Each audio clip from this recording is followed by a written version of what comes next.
Yo, what's up mga tropa peeps? Magandang araw po sa inyong lahat at welcome po dito sa aking vlog. At ngayon po ang topic natin dito ay etong trending na sinasabing pagmamak dito daw po kay Digong ni Vice Ganda. Sa totoo lang, alam nyo, nung nakita ko to, tuwan-tuwa ako eh. Talagang nakakatawa naman, 'di ba? Kasi trending na trending yung yung Jets to Holiday, 'di ba? Ano 'yan eh. Kumbaga, yan yung trending ngayon, yan yung in ngayon sa mga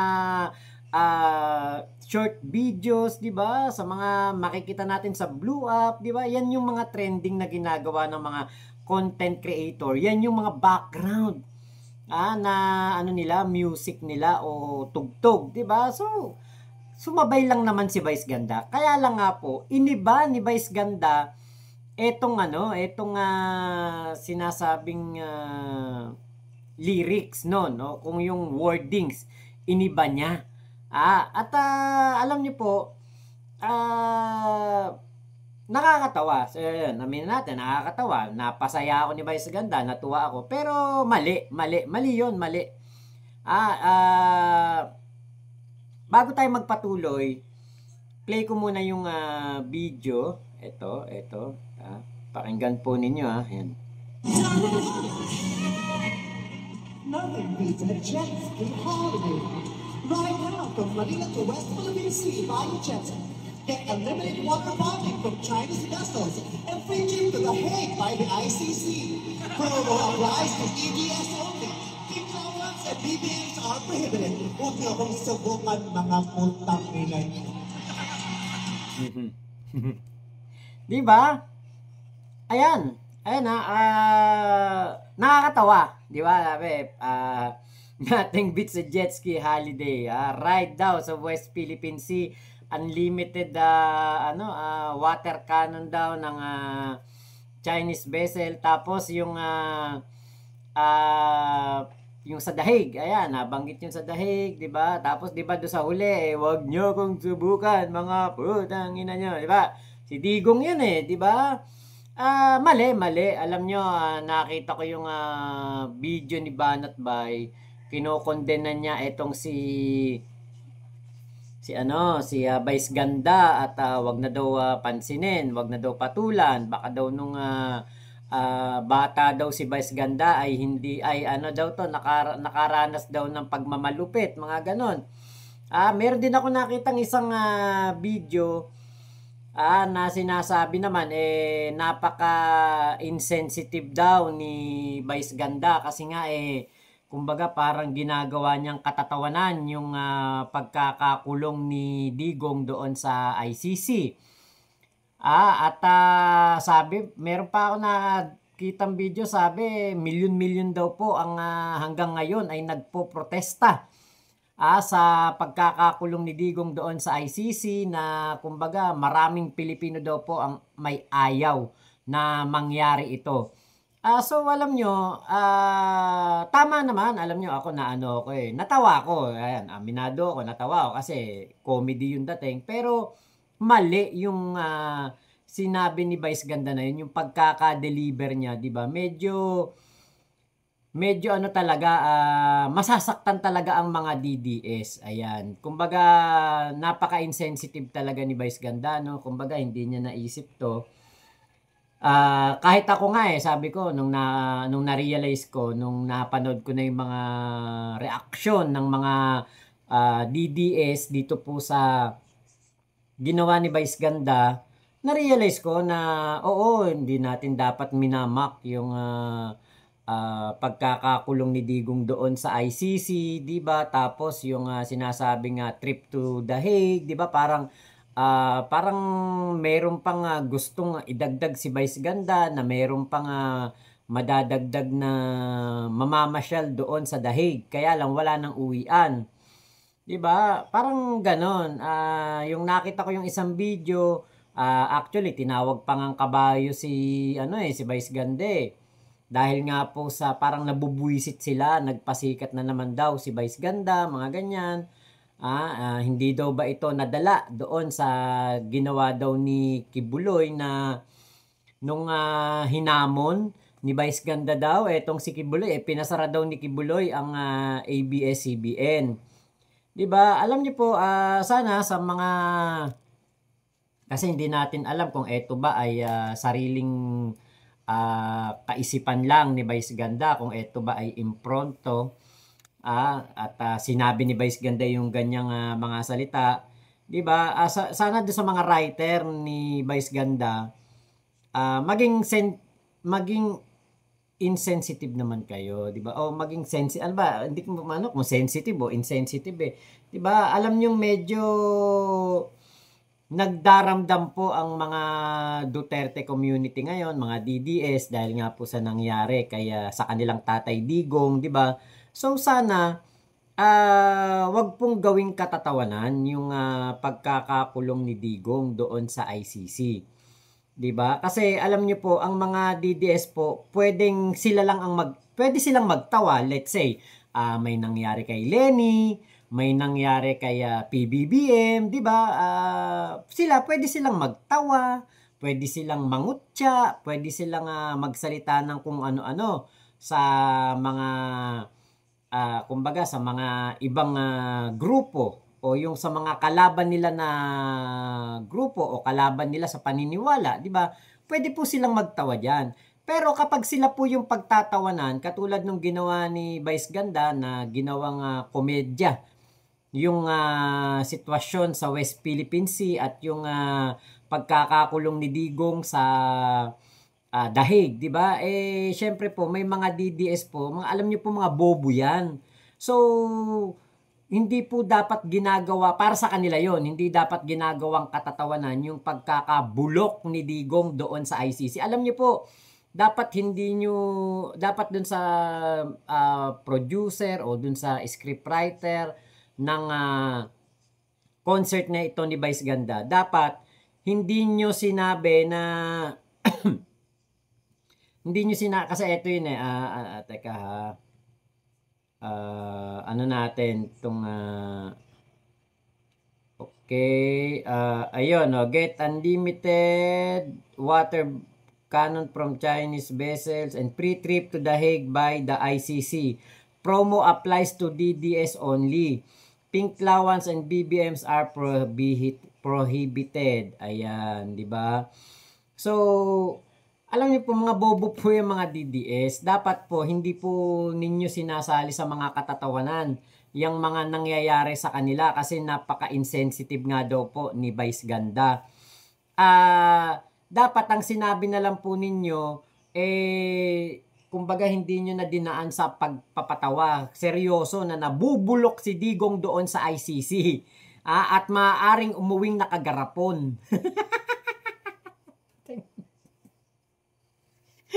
Natawa ako kay Vice Ganda. Kay Vice Ganda talagang gulat na gulat ako nung sinabi niya yun. At alam nyo, alam ni Vice Ganda ang nito, ang balik nito sa sa mga vlogger, lalo na ng mga DDS vlogger. Siyempre, mga Dutae vlogger katulad ni Banat Bay. Siyempre, matitrigger talaga yan. Saka yung iba pa po. Maraming magagalit dito kay Vice Ganda, pero hindi nila alam, handa si Vice Ganda sa sa mga bashing na matatanggap niya. Kumbaga, niya na to, tanggap niya na to. O sige, isama natin to, nakakatawa to. Alam niya na talagang meron pong magre-react dito at mumurahin siya kung ano-ano sasabihin sa kanya. Baka meron pang manawagan dyan, i-boycott ang Showtime. Pero walang pake si Vice Ganda sa inyo. Walang pake si Vice Ganda sa inyo. Alam niyo ba, ang mga DDS, kapag sila'y binanata ng ganyan o sila'y ginamit sa katatawanan na ganyan, galit na galit sila. Pero kapag ginagawa nilang katatawanan ng katulad ni Speaker Martin Romualdez, di ba? Tuwan-tuwa sila dyan. Binababoy nila itsura, ginagawan demonyo, ginagawan tiyanak. Hindi po nila naiisip yung kanilang sasabihin na napaka-insensitive naman. Di ba? Na minamak si Digong. Bakit ano pa si Digong? Private citizen lang yan. Eh ano kung dating presidente yung hinayupak na yan? Sa dami ng kasalanan yan, kulang pa yung ginawa ni Vice Ganda. Kulang pa yun sa ginawa niya na panggagago sa ating mga Pilipino. Sabi niya magje-jet ski sa West Philippine Sea. Pero ang ginawa, pinamigay ang mga isla natin doon. Ang sabi niya, lulutasin niya ang krimen in 6 months. Hanggang siya'y bumaba sa pwesto, siya pala ang gumagawa ng krimen kaya hindi niya mapahinto. O usaping droga. Sabi niya, ititigil, patitigilin, aayusin ang usaping droga within 6 months. Ano sabi niya? Na-underestimate ko. Hindi pala ganun kadali ayusin ang usaping droga. Paano mo maayos ang usaping droga kung mismong mga kaalyado mo nagpapasok ng magnetic lifter dito sa Pilipinas na may lamang droga? Yung drug lord, ginawa mo pang economic advisor. Kaya kulang pa yan. Yung ginawa sa'yo ni Vice Ganda. Alam niyo po ba, hindi lang si Digong ang minok dito, kumbaga ginamit sa katatawanan ni Vice Ganda. Alam niyo ba pati si BBM? Parang tinarantado dito, pero hindi po ako napipikon o hindi ako naiinis. Bakit? Dahil alam ko, biro lang yan. Komedyante si Vice Ganda. Diba, buti sana kung nakilala natin si Vice Ganda, like as a pangalan nito yung si Noli De Castro. Kunwari si Noli De Castro kumantang bigla ng jet to holiday, ganyan, tapos siya ang nagsalita, minak niya si Digong. Yun, hindi bagay yun. Tingin ko seryosong nambubuisit talaga. Diba, kunwari Noli De Castro o kaya si Mel Tiangco nagsalita niyan. Diba, o kaya si Ted Pailon. Yung mga seryosong tao magsasalita ng ganyan, nako, ano to? Ginagago si Digong. Pero yung ganyan na kumbaga dinaan sa komedya, sa pagiging komedyanteng hirit, hindi nakakapikon yan. 'Di ba? Ang pikon ay laging talo. Kapag kayo nambubuisit, ang mga DDS, ang galing-galing ninyo. Pero ngayon na kayo ay nagamit sa katarantaduhan, nagamit kayo sa isang komedya, galit na galit kayo. Papanood ko sa inyo. Si BBM naman ang tinarantado nila rito. Pero alam nyo, hindi ako napipikon. Bakit? Kasi, eto po'y komedya. Show to. At alam natin na yung ginawa dito ni Vice Ganda, pagpapatawa. Ito panoorin po ninyo. Magagalit si Christopher Lee. Ang alam niyo, magkakaaway tayo, sisirain niyo yung narrative. Mawawalan sila ng content. Ba't kayo nandito? Hindi namin pwedeng mag-miss yung concert ko. Sure. Pero na-appreciate ko, kahit busy-busy ang ating Pangulo sa Malacanang nandito ka. Bumatik, mahal na Pangulo, bumatik ka naman. Oo, si Senator Grace nandiyan, bumatik ka ng mahal na Pangulo. All our fellow Filipinos. Ang Pilipinas naman ay oo. Ano may alisin lang po ako? Imamassage lang din ako. Because this is a time of loving, lahat tayo nagkakaisa, fresh from the hate. Bumati naman po kayo. Sa lahat ng kababayan, magtulungan tayo. Mga putang ina nyo.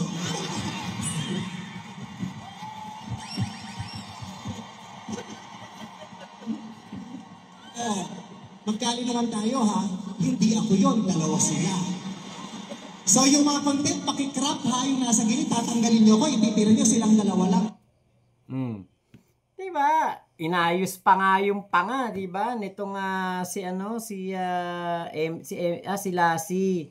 O tapos itong si MC, 'di ba ginayos pa nga yung ganun eh.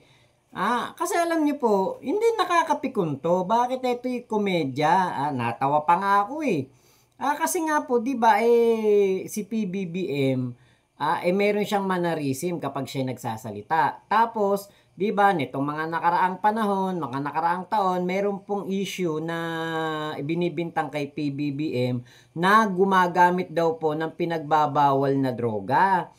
'Di ba? Pero wala naman silang mapatunayan. Nagpa-drug test naman si PBBM bago siya maging presidente, negatibo naman.